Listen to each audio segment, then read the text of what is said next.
Kailangan bang bastusin ang di mo kapananampalataya?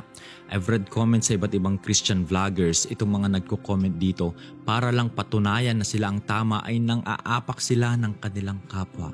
Marami ding mga Christian vloggers na ang kanilang content ay nakafocus sa paninira ng belief ng isang tao. More on hate rather than love. Galit na galit mag-share ng salita ng Diyos, nagpapalitan ng mura, nagsasabihan ng tanga, ng bobo, kunti na lang magsuntukan na. Uy, Catholic yan, walang kaligtasan dyan, SDA yan, mga siraulo yan, born again yan, mga baliw yan, iglesia yan, mga bobo yan. Bakit tayo nakafocus sa hate sa pananampalataya ng isang tao? At naging cycle ito ng mga religion na nagkakaroon pa ng debate, nagkakaroon ng sama ng loob, nagbabatuhan ng mga Bible verses para lang patunayan na sila ang tama. Hindi ba tayo napapagod? Hindi ba mas ipinapakita natin na wala ang Diyos sa atin dahil God is love, pero wala sa atin yung love and respect sa kapwa? Instead of sharing the good news and the love of God, nakafocus tayo sa paninira ng isang sekta or religion para lang iangat ang sarili natin.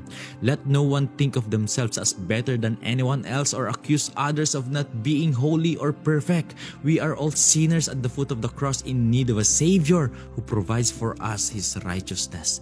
Speak and share the truth with love and respect.